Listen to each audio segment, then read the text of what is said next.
Vamos lá, abra sua Bíblia em Provérbios capítulo 18, versículo 21. Versículo bem conhecido. Quem estava aqui na nossa conferência identitária original? 6 pessoas, né? Estavam aí? Quem estava aqui? Vamos lá? Quem foi transformado por essa conferência aí? 3 pessoas transformadas, então pelo menos, né? Vamos lá, versículo bem conhecido, Provérbios 18, 21. Vamos ler comigo aqui, ó. A morte e... Bora, gente, pelo amor de Deus, me ajuda aí. Tem educação. O cara faz uma pergunta, você tem que responder. A morte, bora? Estão aonde? Aquele que come do seu. Verso 22. O que acha uma, achou o quê? Do Senhor. Parece que Salomão mudou de assunto, né? Ele está falando da morte e a vida estão no poder da... E depois ele começa a falar que quem achou uma esposa achou o bem e alcançou a benevolência do Senhor. Por favor, as mulheres vão dizer que ele mudou de assunto, amém, gente? Porque se ele não mudou de assunto, Salomão devia estar querendo que alguma coisa com a língua aí está relacionada com a mulher, entendeu? Entendeu? Não, entendeu? Não. Deixa eu falar. Não é isso, não. 2 versículos parece que são 2 assuntos diferentes, mas vamos lá. Geralmente, quando a gente cita provérbios, olha para mim aqui, deixa a vida dos outros. A vida dos outros nem deveria estar passando aqui também, né? Vamos esperar a vida dos outros. É comigo. Geralmente quando a gente cita esse versículo, a gente geralmente fala vida e morte estão no poder da língua, né? Mas Salomão não começa pela vida, Salomão começa pela morte. Morte e vida estão no poder da língua. Eu preciso da sua atenção, porque o que eu vou falar aqui, se você não entender, vai gerar um parafuso na sua cabeça. Ok? Posso contar com vocês? Amém. Ok? Deixa outra vida dos outros passar também aqui. Vamos lá. Para quem Salomão escreveu esse provérbio? Como era a condição das pessoas que foram, de um certo modo, alvos desse ensinamento de Salomão? Jesus já tinha vindo para esse povo? Jesus já tinha morrido e ressuscitado por eles? Alguém aqui era nascido de novo? Alguém aqui tinha o Espírito Santo? Então, você precisa aprender a aplicar o versículo certo para a condição certa. Um amém. O que isso quer dizer? É que se eu pegar esses provérbios de Salomão, esse ensinamento de Salomão, e aplicar para pessoas da mesma condição que ele, na época, isso pode dar certo. E é o que tem acontecido com vários empresários do mundo todo, vários milionários do mundo todo. Eles ouvem, através dos provérbios de Salomão, eles pegam princípios de prosperidade e voam nisso. Ok? Ok? Só que são ensinamentos naturais, porque estão condicionados a pessoas naturais. E você é o quê? Você é natural? Não. Então nunca pegue um versículo natural e aplique naturalmente na sua vida. Porque você está em outra dispensação, você está em uma outra condição. Você foi ressuscitado com Cristo, você nasceu de novo. Então todo o versículo do Antigo Testamento, das antigas alianças, precisam ser aplicados dentro da sua condição. Vamos tentar colocar uma palavra aqui para você entender melhor. Eles precisam ser adaptados para a sua nova natureza. Então eles precisam passar por aquilo que transformou você, que é a obra consumada de Jesus. Se esses versículos não passarem pelo que Jesus fez, ele não vai levantar você como um grande operador de milagres para esse tempo. Ele vai levantar você para uma pessoa bem-sucedida naturalmente. Amém, gente? A morte e a vida. Exemplo, se eu quiser aplicar esse versículo naturalmente na sua vida, eu vou dizer, cuidado com o que você fala, porque isso pode gerar morte e vida. E aí você vai viver com medo do que você fala. Isso não vai gerar transformação em você, vai gerar medo. Mas, se eu entendo que Salomão não começou pela vida, e eu comecei pela vida, não comecei pela morte. Então talvez esse versículo não falasse de mim. Falasse da morte de outra pessoa. A morte e a vida. Jesus morreu e ressuscitou. Olha como esse versículo fica maior. Ele fica gigante agora. Morte e vida são os 2 pilares da justiça de Deus. Ele morreu pelas nossas transgressões e ressuscitou para a nossa justificação. Então, aplicando para a nossa vida, o que Salomão quer dizer é que tudo que Jesus consumou através da sua morte e da sua vida podem ser liberados pela sua voz. Você tem o poder de liberar com a sua voz tudo aquilo que Jesus consumou através da sua morte e ressurreição. Aí faz sentido o versículo 22. O que acha uma? Quem aqui é noiva de Cristo? Está entendendo isso aqui? Romanos capítulo 4, versículo 25. Vamos do 24 e 25. Bota Romanos 4, 24 e 25. Estão pegando isso aqui, gente? Mas também por nossa causa, posto que a nós igualmente nos será imputado a saber, a nós que cremos naquele que, dentre os, a Jesus nosso, verso 25, o qual foi entregue ou morreu por causa das nossas e ressuscitou. Os dois pilares da justiça, a morte de cruz e a ressurreição. Muitas pessoas não entendem o que é a justiça de Deus nesse sentido e aonde a morte de Cristo e ressurreição de Cristo entra nesse ponto.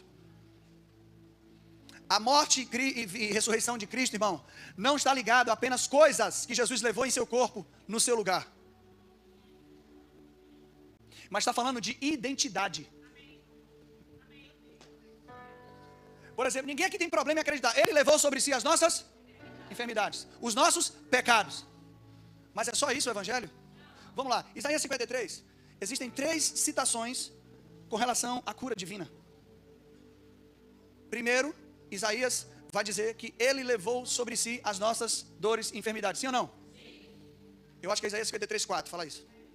Aí Mateus diz que isso se cumpriu. Quando ele estava aqui na terra, ele removendo a enfermidade do povo.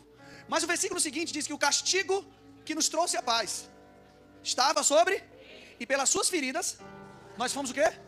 Então ele levar sobre si a doença, está falando do tempo que ele andou aqui na terra, curando as pessoas. Mas o segundo ponto que Isaías toca é pelas suas feridas. E onde é que ele teve ferida? Quando foi açoitado. Então ele tira, e depois doença começa a ser colocada nele. Mas existe também o versículo 10, se eu não me engano, que é aí que entra a justiça, que é aí que entra a identidade. Que Isaías diz: ao Senhor se agradou moê-lo, fazendo enfermar. Ele se transformou num corpo de doença. Isso fala de identidade. O que é identidade? 2 pilares também da justiça: identificação e substituição. Estão comigo, gente? Ok? Vamos lá? Vamos lá. A cura divina para a igreja, para a humanidade, Jesus quer curar todo mundo, mas para a igreja é um outro nível. Deus não projetou cura para a igreja. Deus projetou saúde para a igreja. A impossibilidade de ficar doente. Nós estamos crescendo nisso ainda, mas vamos chegar lá. Ok? O que a identificação, enxergar a cruz como identidade, propõe é o seguinte: não é que Deus levou, através de Jesus, as doenças de Céu Fernandes na cruz. Não, o que está proposto através da justiça é que o Céu Fernandes, sujeito à doença, morreu na cruz com Jesus. Eu vou repetir isso, presta atenção, presta atenção. O que está proposto não é Deus apenas tirando doença de você, é Ele compartilhando uma identidade de saúde com você. O Céu Fernandes, sujeito à doença, morreu. O Céu Fernandes, sujeito à pobreza, morreu. O Céu Fernandes, sujeito ao pecado, morreu. Identidade.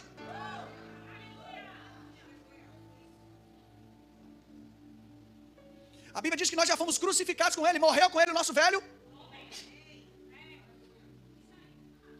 Ou seja, não morreu só o pecador.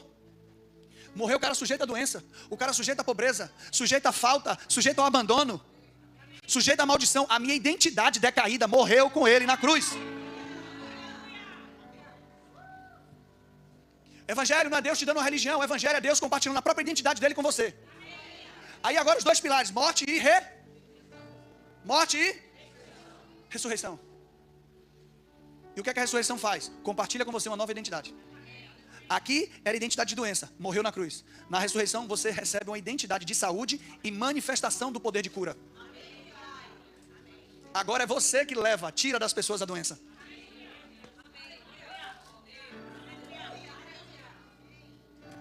Mas Céu, como assim eu não vou ficar doente? Eu recebi um super corpo? Não, você recebeu um super espírito que vivifica o seu corpo mortal, mantém ele em saúde.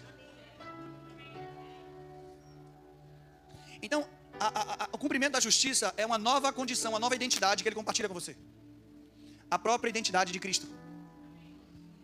Ele, sendo rico, se fez para que pela sua pobreza te tornasse. O que é que você é? Rico ou pobre? Não interessa quanto tem na sua conta. Você é já. Ele se tornou corpo de doença. Você se tornou corpo de quê? Ele se tornou corpo de pecado. Você se tornou o quê? Você é como Jesus, mas também você é Jesus. A igreja é o corpo dele aqui na terra. O mesmo poder que o corpo de Jesus tinha para curar pessoas, o corpo dele hoje tem para curar. Morte e ressurreição.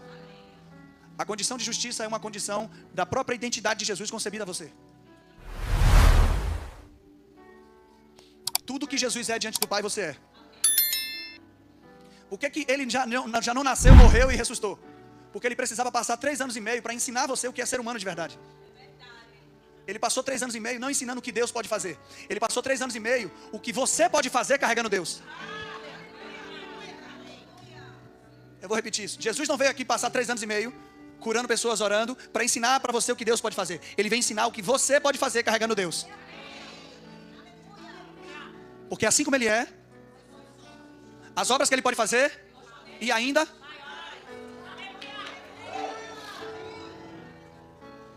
Você não é um cristão tentando se aperfeiçoar. Você é um Cristo aceitando a identidade que Deus já te deu.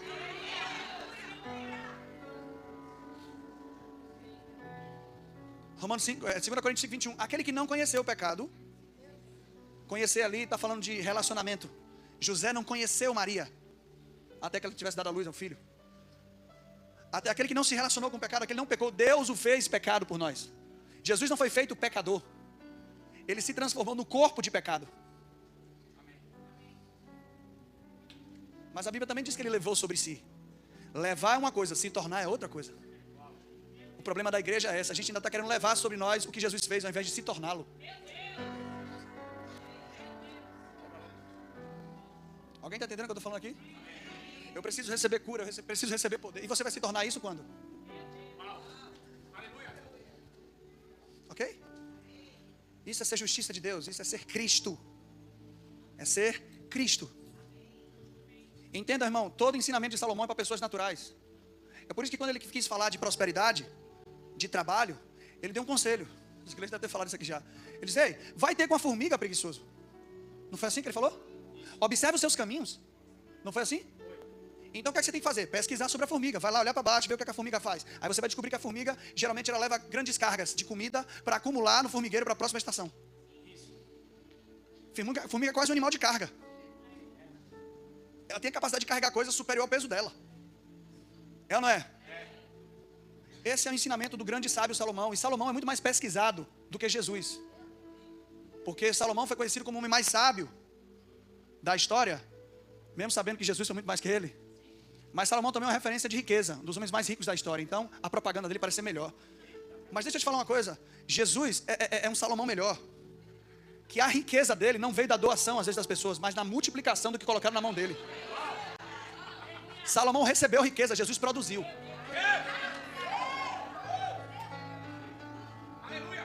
Salomão vai te dar várias ideias de projetos. Jesus fala, vai lá no peixe, vai ter uma moeda dentro dele. Porque Salomão te dá conselhos, mas Jesus é o que faz existir o que não existe. Você não aprende a operar milagres com Salomão.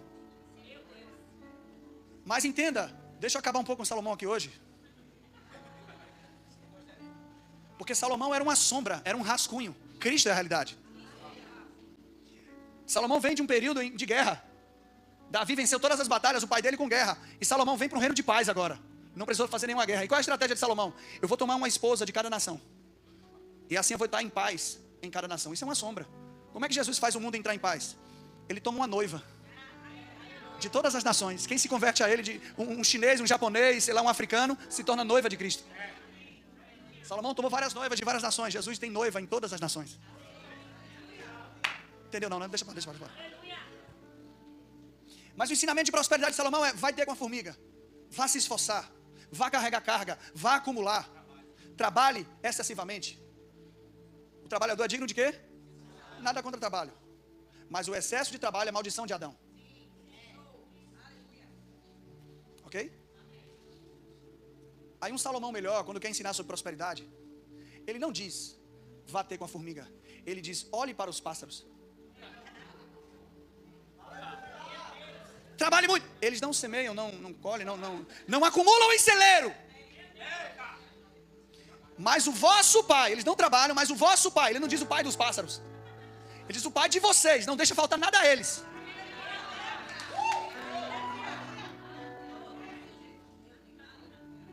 E E toda aquela realeza admirável de Salomão, Jesus começa a destruir. Ei, seu antigo tutor te ensinou a olhar para baixo, eu estou mandando você olhar para cima.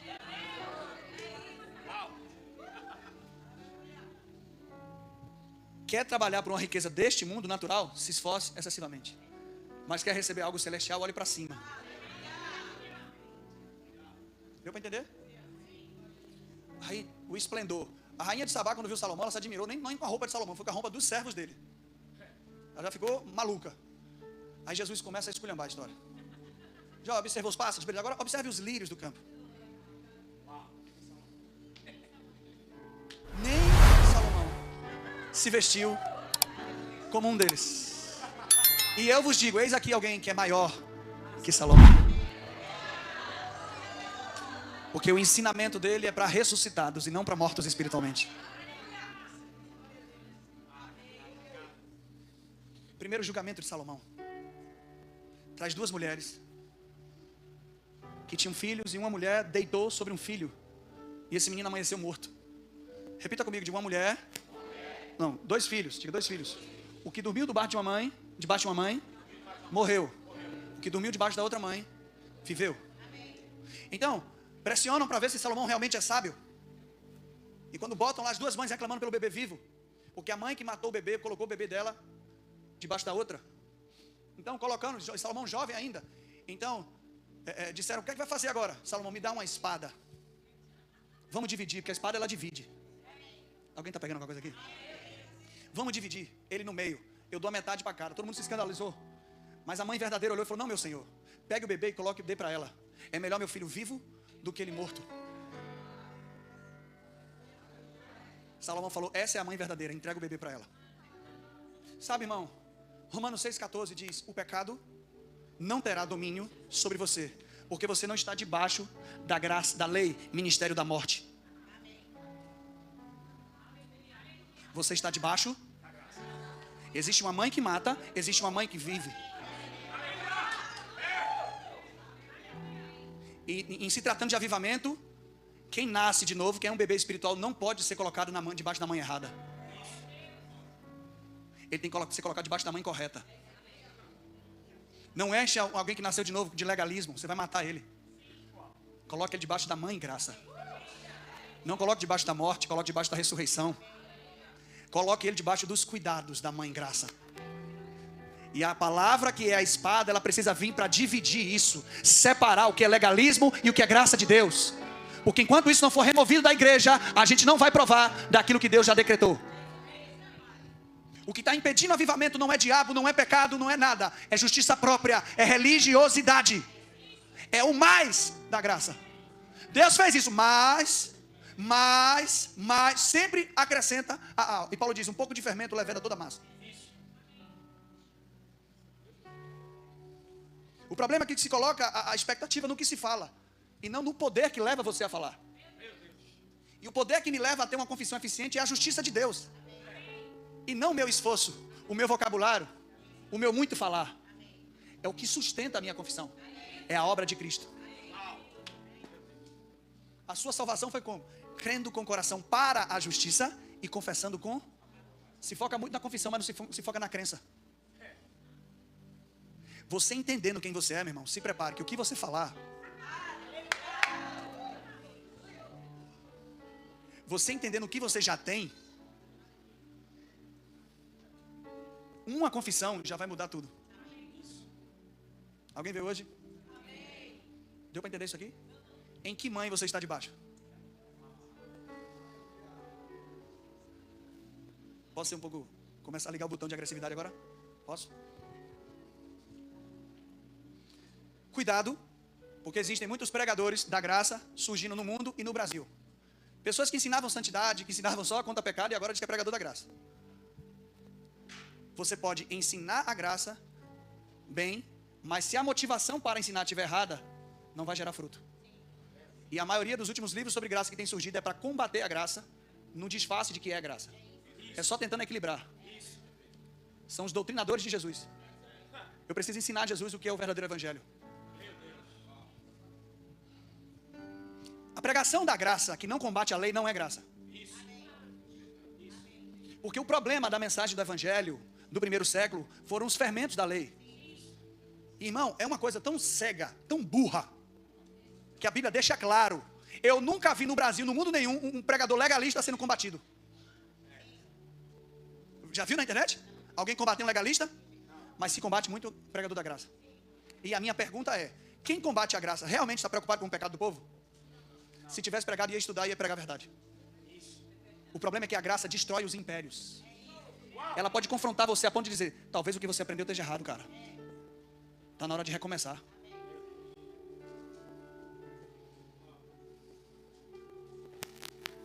É claro, irmão. Romanos 10, 4. O fim da lei é para a justiça de todo aquele que crê. Enquanto a lei não for finalizada, não há justiça. Aleluia! Se a justiça provém de lei, segue-se que Cristo morreu em vão. Se a herança provém de lei, anula-se a fé e cancela-se a promessa. Nem o diabo tem o poder de anular sua fé, mas a lei tem. Ah, Céu, mas você tem que ter cuidado com essa... Irmão, deixa eu te falar uma coisa. Qualquer lugar que você... Deixa eu libertar você. Qualquer lugar que você for pregar graça ou qualquer outro evangelho, as pessoas vão pecar. Porque se não houvesse pecado na igreja do primeiro século, que tinha umas barbaridades, Paulo não tentava colocar tipo... E agora, usaremos da graça para dar ocasião ao pecado? De maneira nenhuma. Ele não colocava esse equilíbrio. Se ele colocou equilíbrio, porque ele sabia que pessoas iam deturpar isso que ele está falando. Agora é culpa dele?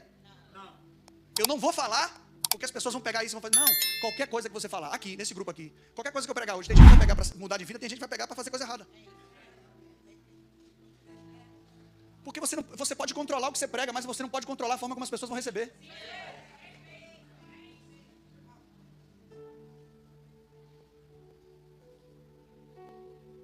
A carta mais agressiva de Paulo aos Gálatas. Porque estava inserindo fermento da lei, circuncisão, imputando lei aos Gálatas, na ausência de Paulo. Paulo foi muito amoroso e carinhoso com esse povo. Ele diz, quem está querendo que você faça a circuncisão, seria bom se mutilasse. Você sabe o que é mutilar? Castrar. Você quer fazer uma operação de fimose, seria bom arrancar logo tudo. Olha o carinho de Paulo. Olha o amor dele.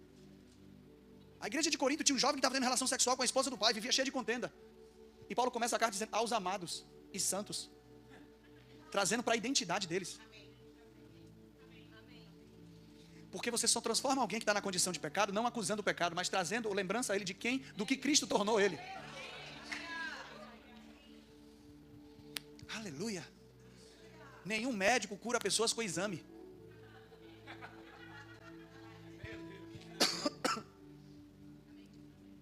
Ah, Sérgio, mas você sabe, né, que lá no livro de Judas fala que algumas pessoas deturparam, homens que não nasceram de novo, tá? E fizeram da graça o quê? Quem lembra esse texto aí?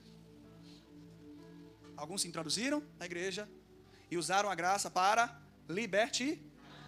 Procura esse texto aí, Harris, lá em Judas. Não sei onde é que está não. Bota libertinagem na pesquisa. Eles transformaram, pronto, o texto é esse. Transformaram a graça de Deus em libertinagem. Aí a minha pergunta para você, será que a graça pode ser transformada em libertinagem? Sim ou não? Sim? Respondeu não, né? Tá com medo, né? Bora, responde aí, sim ou não? A gente vai orar em língua no final, gente. Sim ou não? Judas, versículo 4. Só tem um capítulo, né, Harris? Me ajuda aí, viu? Juninho, que eu não cresceu, eu quero ter o cabelo igual ao seu. Ah, estão me filmando aqui, né? Oi. Vamos lá, Harris. Versículo 4. Judas. Não é o que traiu Jesus, não é o outro, viu? Pois certos indivíduos se introduziram com dissimulação, os quais desde muito tempo foram antecipadamente pronunciados para esta condenação. Homens do que, gente? Eram nascidos de novo? Que transformam em libertinagem a graça de Deus. Se você tiver um dicionário bíblico aí, você vai clicar na palavra libertinagem, ou transformam, e você vai ver que a palavra transformam não tem ligação com mudança de estrutura, mas mudança territorial. A palavra transforma no grego aqui tem uma conotação de alguém sair de um lugar e ir para outro.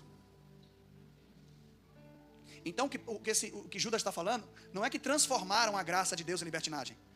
É de pessoas que saíram da graça e foram para a libertinagem. Não há como transformar graça em libertinagem. Para se transformar em libertinagem, você tem que sair da graça.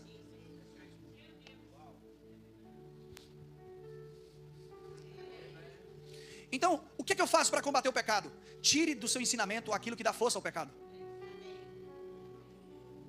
Eu não teria conhecido a cobiça se a lei não dissesse, não cobiçarás. Agora o versículo que mudou minha vida, 1 Coríntios capítulo 15, versículo 56. Bota aí, Harris. 1 Coríntios 15, 56. Quem está pronto, gente? Amém. O aguilhão da morte é o veneno da morte é o pecado. E a força do pecado é a graça. Hã? Não, mas peraí. Esses livros da graça aí, não tem isso aqui não, esse versículo? Esses pregadores que combatem a graça, não está na Bíblia deles esse versículo não? Que a força do pecado é a lei? Por que para esses caras a força do pecado é a graça? Só que aqui, irmão, que está o perigo. É aqui que eu vou pegar você de jeito religioso. A palavra força no grego é uma palavra que eu acho que ninguém conhece aqui não. Sabe que palavra é essa aqui? Dunamis. Você lembra de dunamis? Jesus chegou aqui para os discípulos: ficar em Jerusalém, até que do alto vocês sejam revestidos de dunamis. Ou seja, a mesma palavra que Jesus utilizou para descrever o poder do Espírito Santo em você, Paulo está usando para descrever o poder do pecado em você através da lei. A mesma força que o poder de Deus tem em você, através do Espírito Santo, a lei tem para levar você a pecar. Vamos lá, irmão. Isso aqui não é bandeira, não. Isso aqui não é nome de igreja, não. Isso aqui é o Evangelho. Isso aqui é o Evangelho. Agora, esse Evangelho não vem por uma escola. O Evangelho por mim anunciado não veio de homem algum, mas veio por revelação de Jesus Cristo. Se a graça não for revelada para você, você vai virar o inimigo dela. Deixa eu melhorar essa frase aqui. Se a graça não for revelada para você, e você for um religioso, ela se torna uma ameaça para você. Porque ela acaba com o seu eu, com o seu si. O si vem da lei. Se você fizer. O foco era você na antiga aliança. Se você, a condição vinha de você.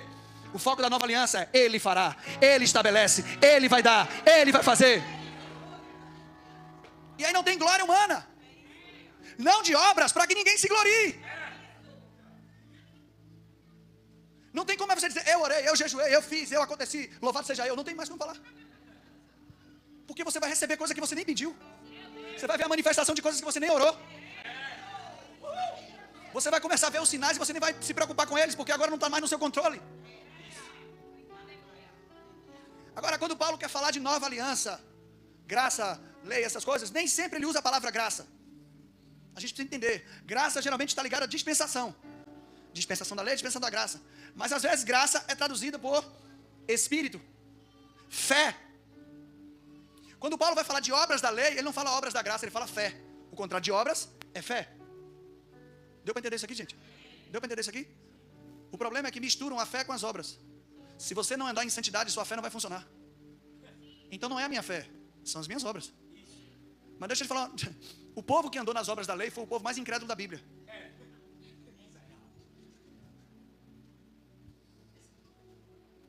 Ou é obras? Se você já tem a obediência da lei, irmão, você não precisa crer.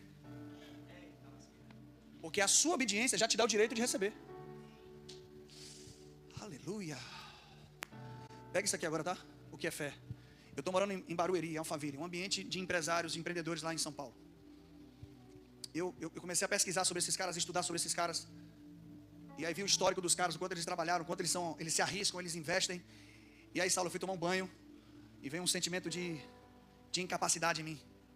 Eu tomando banho, falei: pô, velho, esses caras merecem isso aí, porque eles trabalham duro. Mas às vezes, o seu elogio ao outro é uma crítica a si mesmo.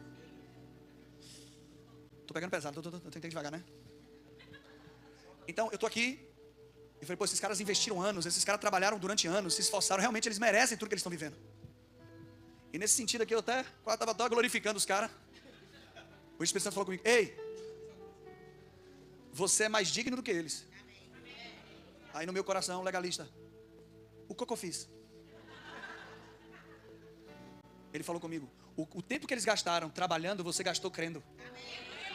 E a sua fé te torna digno.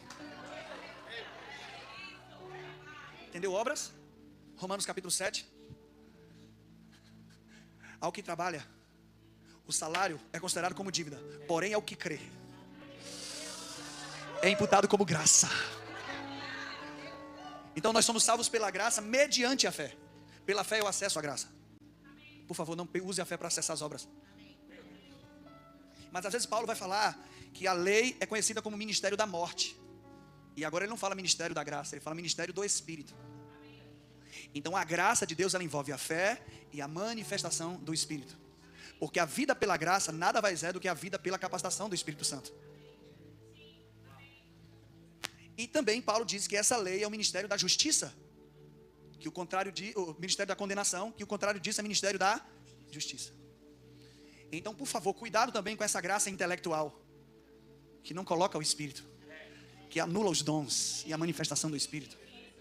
Cuidado com essa graça que te leva a não exercer fé. Só não conte fé como esforço, mas uma evidência. Deu para entender isso aqui, gente? E de uma graça que não envolve a justiça de Deus. Não envolve o que Jesus pagou. Só que Paulo, quando vai falar nisso, irmão, ele diz que tem uma glória maior. Como é que ele disse a glória dessa nova aliança, dessa dispensação da graça, desse ministério do Espírito e da justiça é maior e a gente não está vivendo isso?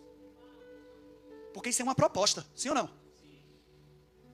E eu não estou falando de milagres superiores no sentido de se abrir um mar, eu vou ter que abrir a lua. Não, não é isso. Se a antiga aliança abrir o mar, eu vou abrir a lua. Não, não é isso, irmão. É o que você precisa entender, é que milagres externos não têm poder de transformação. Porque o povo que viu mais milagre externo foi o povo que menos creu. Só que está claro o propósito do milagre. Primeira maldição, primeiro julgamento do Egito, água em sangue. Primeiro milagre de Jesus, água em vinho. O que foi luto no Egito, agora é restauração de um casamento. 6 talhas, nome do homem. Água é a palavra, vinho é o Espírito. No nosso casamento com Jesus tem que haver água e vinho, palavra e o Espírito.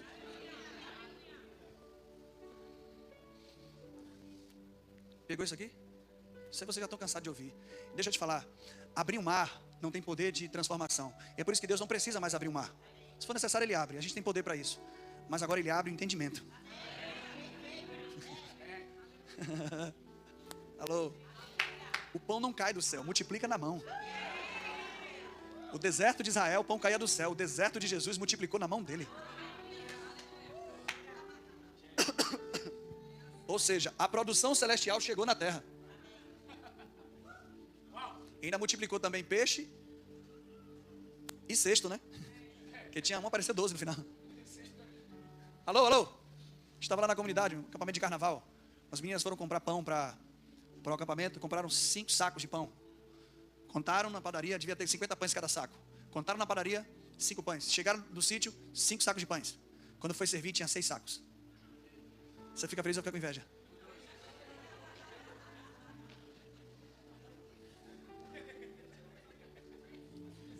O que eu quero pincelar aqui para a gente encerrar. Então vou embora, vocês vão se livrar de mim. Vou embora amanhã cedo, vocês vão se livrar de mim. Olha aqui. Eu preciso ouvir uma mensagem da graça. Pega isso aqui. Eu preciso ouvir uma mensagem da graça que me faz desejar milagre de novo. Porque o Espírito está pronto. Ele está louco para se manifestar de forma plena. E o nosso maior chamado é não atrapalhar Ele.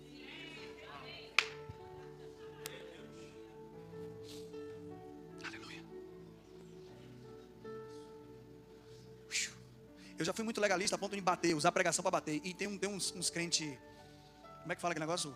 Masoquista, que adora tomar pancada em pregação. Até ele me ensinar que a primeira rocha, Deus mandou ferir, saiu água. Mas a segunda rocha, ele falou, não fira, Moisés, fale. E ele me ensinou que a primeira rocha era o corpo de Jesus ferido na cruz, que precisava ser ferido. Mas a segunda rocha é o corpo de Cristo, a igreja, que não pode ser ferido, precisa receber uma comunicação. É assim que a gente vai extrair o rio de água viva de você.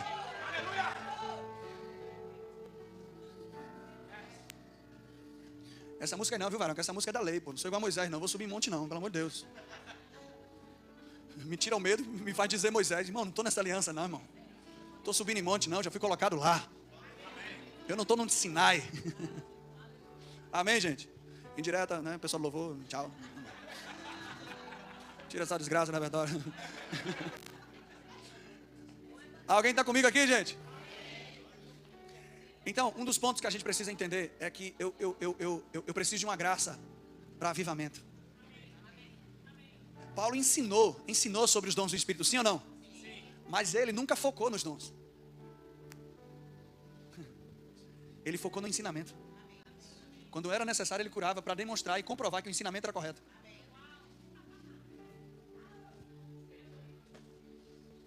Eu quero ver milagre, eu quero ver milagre. Estude a fonte de milagre. Eu sou um corpo de ressurreição agora. O Espírito que ressuscitou a Jesus Cristo está em meu corpo, em cada célula do meu corpo. E isso precisa fazer um estrago na minha casa. Isso precisa fazer um estrago no meu bairro. Isso precisa afetar pessoas que tocam nele. O segredo não é o quanto você vai orar para produzir isso, o quanto você consegue liberar isso. E isso é só removendo a sua justiça. Eu não orei para o pão se multiplicar. Eu apenas preguei a graça e elas foram comprar e os milagres começaram a se manifestar. Eu não orei para uma mulher ser curada de câncer, mas enquanto ela comeu a ceia, o nódulo do pescoço dela desapareceu. Eu não orei para as pessoas virem Jesus, mas um dia na minha casa eu estava andando e uma mulher gritou e olhou: Jesus está aí. Eu não estou conseguindo mais ver você, eu estou conseguindo só ver Jesus. E tudo isso é um efeito da mensagem. O Espírito Santo tratou comigo e ele falou: tudo isso parou de acontecer quando você parou de ensinar a mensagem. O evangelho puro e simples. Simples assim. Morte e vida estão no poder da língua. Eu posso dizer, o poder da morte e ressurreição de Cristo estão na minha língua. Quando eu falo eu sou saudável, eu sou próspero, eu estou liberando tudo que Ele consumou para se cumprir na minha vida.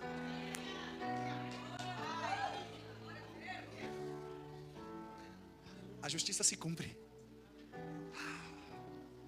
Coisa boa. Eu estava vendo o filme A Paixão de Cristo pela 1000ª vez, desidratado, chorando assim. E na hora da cena do ator recebendo lá os açoites que arrancava a pele das costas dele, eu comecei a desidratar e chorar. E eu falei: Espírito Santo, o que é isso? Ele falou: Sérgio, você pode achar que você não merece, mas Jesus merece que você seja curado. Eu falei: como é isso? Ele falou: não é digno para Ele ter sofrido desse jeito e você continuar sofrendo.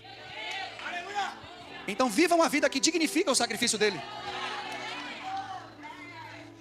Não é digno, irmão, não é digno Jesus ter entrado no nível de pobreza agudíssimo.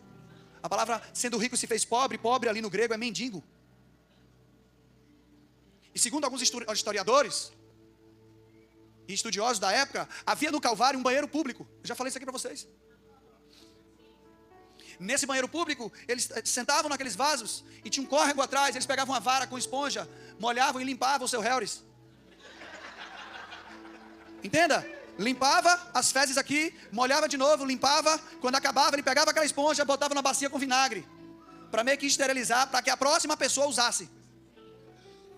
Então alguns estudiosos acreditam que aquela água que foi dada para Jesus num caniço com esponja, numa vara com esponja, e que Jesus bebeu, era a água que os soldados romanos usavam para limpar fezes.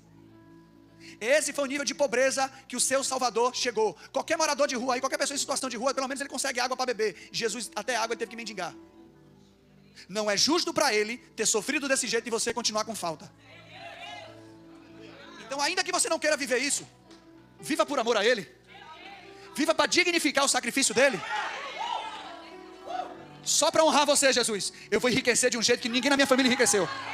Só para honrar você, eu não vou aceitar saúde, doença em meu corpo. Só para honrar você.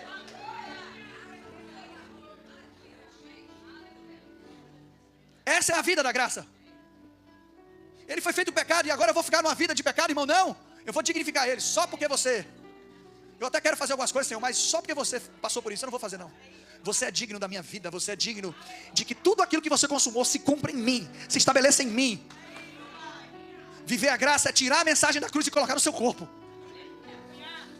Porque as pessoas não vão ler um livro para se converter, elas vão ler você. E eu tenho uma música que eu fiz que é assim: quem me ler, lerá o seu perdão.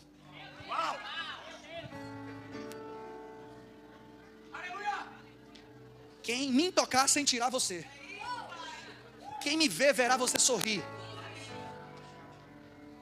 E o refrão é: eu sou o poema de um noivo apaixonado. Vocês estão entendendo isso aqui, gente? A graça, ela começa sendo uma mensagem que você ouve. Depois ela se torna a mensagem. Não é assim. A graça é uma mensagem que você ouve. Primeiro ouve.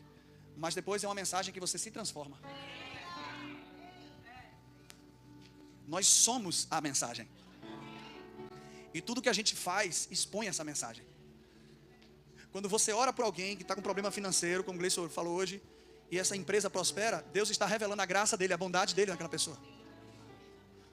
A pessoa não deu dízimo, oferta, não deu nada, mas recebeu uma oração de um gracioso. Diga bem alto: eu não sou formiga, eu sou pássaro. Eu não nasci para buraco, eu nasci para uma região celestial.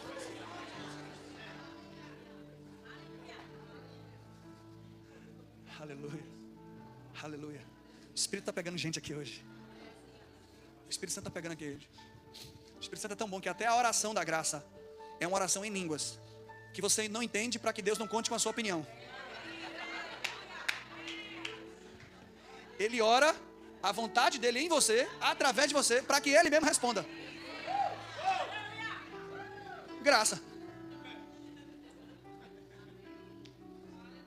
Aí o cara legalista, ele vai querer uma fórmula. O que é que eu tenho que falar? O que é que eu tenho que orar? Não é sobre o que você pode fazer, é sobre o que você quer receber. A nossa incapacidade de receber, de viver milagre, não está no fazer, mas no receber. Aqueles que recebem abundante graça e dom da justiça reinarão em vida. É uma consequência do que você recebe, não do que você faz. Como é que Jesus se tornou pecado? Pecando? Recebendo pecado. Como é que eu me torno justiça? Eu me torno recebendo. E se eu me torno, eu manifesto.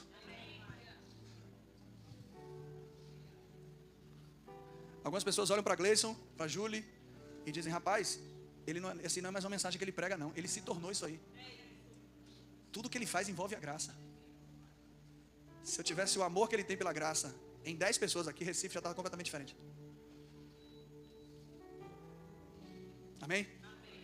Mas alguns abandonam o barco quando não é agradável para si mesmo. Outros dizem que entendeu, mas não entendeu nada. Porque não estão interessados realmente na paixão pela mensagem, mas no que ela pode aonde ela pode me promover.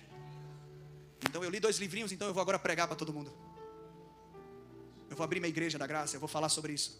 Não, cara, você só está pensando em si mesmo. Deus nunca chamou a gente para abrir igreja. Igreja acontece. Você chama 2 pessoas para sua casa, na semana que vem já tem 15. E você se lasca porque vai ter que comprar comida com uma... Ovo. E aí na outra semana já tem 30, 40, 50. Aí virou igreja. Você abriu? Não. Aconteceu. É uma evidência. Se a decisão é sua, o Espírito Santo não está nisso. Porque o que você constrói, você vai ter que sustentar. E aí não dura. Você vai ter que manipular, você vai ter que comprar as pessoas. Você vai ter que fazer um monte de coisa para sustentar, porque você não tem unção para isso. Quando o Espírito faz, irmão, a primeira pregação, 3.000 se convertem. Pedro não falou: vamos orar em língua aqui que eu quero abrir a igreja. Não, ele só estava cumprindo a ordem: fica em Jerusalém até que vocês sejam revestidos. Depois do revestimento, pau, explodiu. Quando ele viu, a multidão chegou. Eita, eles estão sem entender. Eles precisam de alguém que explique. E ele se lembra do que como ele começou a trajetória dele. Jesus não começou chamando Pedro, dizendo: Pedro, você é um pastor de ovelhas. Foi assim? Pedro, você é um pescador.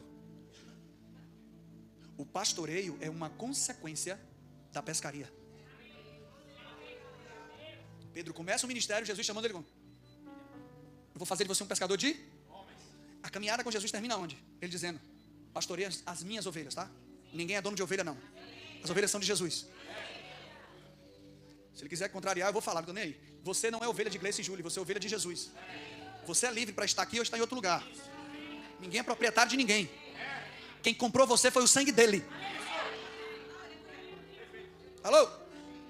Os pastores aí tomando as minhas ovelhas. Ah, é sua, é? Então se vire para cuidar. Morra por elas. Mé. Entenda, ele termina a caminhada com Jesus ouvindo o quê? Pastorei as minhas ovelhas. Cadê as ovelhas? Não, só tinha 12 problemas. Na versão Céu Fernandes atualizada, revista, diz: eu estou passando um pepino para você, Pedro.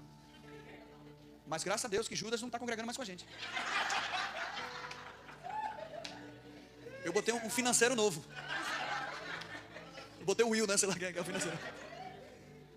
Aí o Will se apresenta: oi, sou eu. Boca de formiga. Formiga. Vocês estão pensando coisa errada de mim? Boca de formiga. A risada de Saulo está chegando com delay. Chegou depois, 5 minutos depois. Mas presta atenção aqui, ó. Presta atenção aqui. O Espírito Santo falou comigo esses dias, cara. O chamado de Jesus para Pedro pastorear é uma consequência de primeiro ser chamado para pescar. Quando ele te chama para pescar, ele sabe que ele vai precisar de alguém para cuidar dos peixes. E aí quando ele começa o ministério, ele não começa pastoreando, ele começa pescando. Então ele prega e pega 3.000 peixes. Se você não começa seu ministério pescando, você vai querer pegar os peixes que alguém pescou.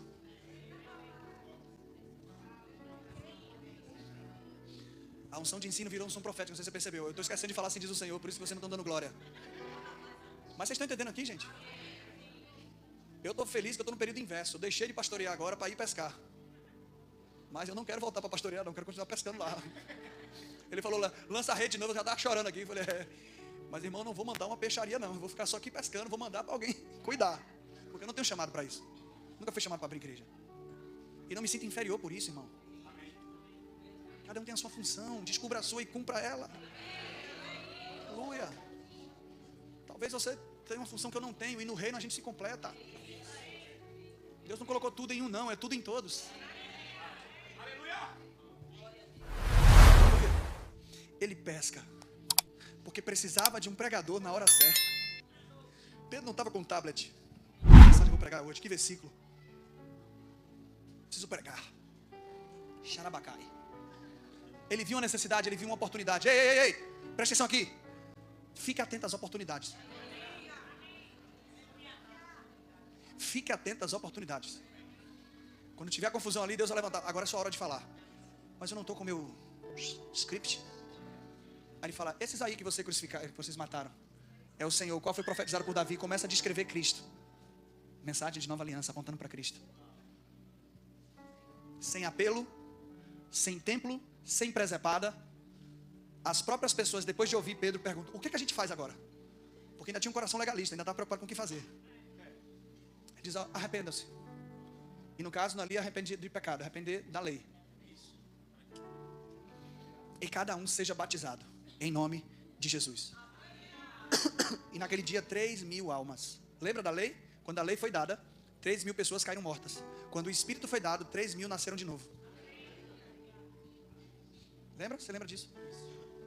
E aí não para, irmão. Aí vem um paralítico, ele manda andar, e vem milagre.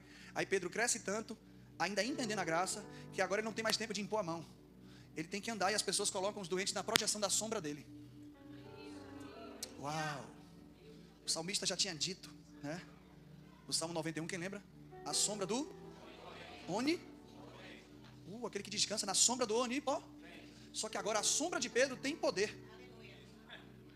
Porque a vida de Pedro agora é a vida do Onipotente.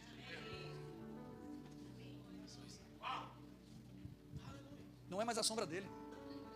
Você já imaginou isso andar na rua? Se ficar nublado, você vai ficar com raiva. Não, eu preciso da minha sombra. Porque quem fizer, Pastor Cris, olha que Rilome lá na África, ele faz isso. Ele bota a projeção e manda as pessoas tentar ficar em pé. Quando ele bota a sombra, os caras e bufa no chão. Isso está acontecendo hoje, não parou lá no início. Tem uma palavra aqui que eu estou esperando se cumprir. Que diz, naqueles dias derramarei do meu espírito sobre toda a carne. Nos últimos dias, né? E que ali que a igreja primitiva viveu, ali é o início dos últimos dias. E o fim sempre é maior do que o... Então, se eles gozaram de milagres daquele nível, sem ainda ter revelação da graça, porque a revelação da graça chega com o apóstolo Paulo décadas depois, imagine uma igreja que vai entender a revelação. O que é que a gente vai viver? O que é que a gente vai viver? Eu quero chamar você hoje para voltar a desejar milagre. Saulo, bota a música lá de novo. Eu quero chamar você hoje para voltar a desejar o sobrenatural. A mensagem da graça não pode apagar o espírito. Não pode ser uma mensagem intelectual, que você acha bonitinho, acha legal, chora um pouquinho e não. Ela tem que transformar você em um operador de milagre. Deus ainda precisa profetizar e falar com pessoas através de você. A unção profética precisa operar. A palavra de conhecimento e de sabedoria precisa estar viva na igreja. Porque isso é o que vai acessar. Quem não é nascido de novo não vai entender a graça, mas precisa de uma porta para se abrir com ela, para ela. E essa porta é um dom do Espírito. É uma cura, é um milagre. Mas vira uma graça intelectual, uma graça bonitinha, mas que não transforma ninguém.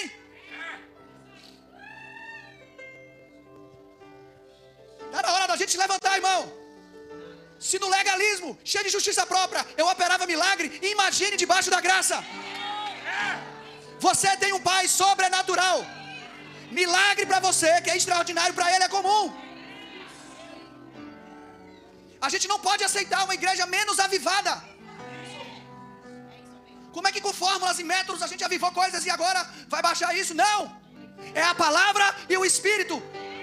Se transformar isso em palestra, a mensagem da graça pode apagar o Espírito. E não adianta, a graça diz que você é perdoado, mas ela conduz você, é alguém que vai sustentar você. Então se a graça não te conduzir ao Espírito, você vai aceitar o perdão, mas não vai conseguir se permanecer de pé. A graça te leva à capacitação do Espírito. Eu trabalhei mais do que todos, não eu, mas a graça de Deus comigo. Fale sobre a graça, mas não deixe de falar do ministério do Espírito, dos dons do Espírito, dos dons do ministério. Isso está explodindo dentro de mim, irmão. Eu me lembrei o que eu vivi aqui há 4, 5 anos atrás, que eu cheguei aqui quebrado na minha pior fase da minha vida, crendo que Deus ia me dar um carro, mas Ele me deu mais que isso. E quando o Saulo tocou essa música, eu falei, meu Deus, onde é que eu estava com a cabeça? Jesus já sentou na minha cama. Foram tantas pessoas curadas e agora eu estou natural. Que história é essa? E essa música parece um clamor de Deus. Ei, eu ainda faço milagre. Eu ainda gosto, quero me manifestar. Eu preciso que vocês voltem a desejar isso. Eu preciso que vocês voltem a desejar a minha unção, o meu Espírito, a minha presença, o meu poder, os meus milagres. Porque o que eu fiz no início não vai chegar nem perto do que eu vou fazer no final. Deus não veio arrebatar uma igreja fracassada. Deus veio arrebatar uma igreja vitoriosa, potente. Deus não vai pegar, Jesus não vai pegar sua noiva porque o mundo está muito difícil para ela. Não, é porque ela está tomando o mundo todo já com a manifestação dele.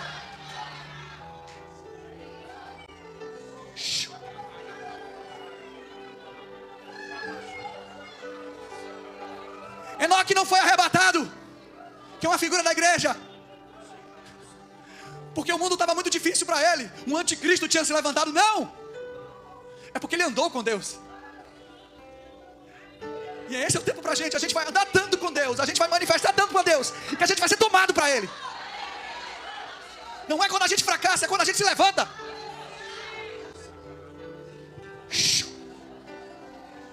Já na hora. A gente está muito comum, a gente está muito natural.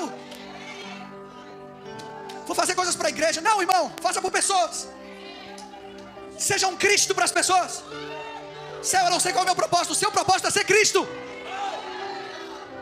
Se você quer ser um dentista, besteira, os clientes precisam de um Cristo. Porque você pode fazer uma operação e Deus pode construir um dente de ouro na boca da pessoa.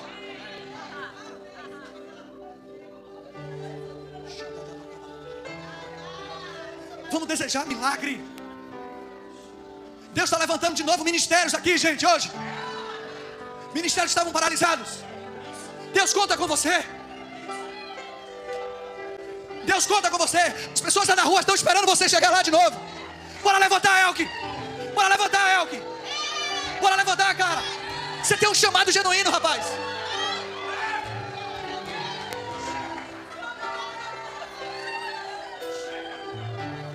Eu acredito em você, cara.